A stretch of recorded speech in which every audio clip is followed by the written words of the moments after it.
यहाँनिर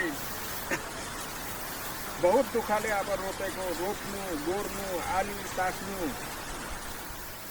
हाम्रो त यो धान खेती यो हिजो आजको झरीले त सबै सत्यनाश पार्यो। अब के यसमा कुनै अब सरकारबाट केही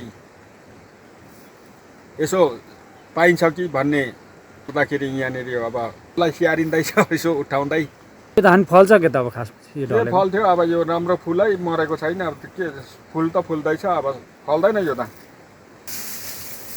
भनौँ भने अब यहाँनिर बहुत दुःखले अब रोपेको रोप्नु गोड्नु आली तास्नु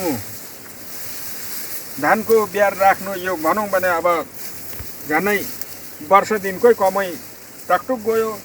के गर्नु र अब खर्च भन्ने अलिअलि लाग्दैन अब यसमा। अहिले त हल गोरु पनि निकै हल गोरु दिनको अब 1000 रुपियाँ खानु पिनु घाँस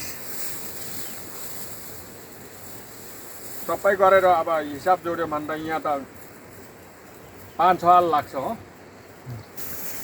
3 हाल जस्तो लाग्छ। अन्त झनै 8-10 हजार त गोरुको मात्रै मान्छेको त अब फाल्टै के गर्नु र।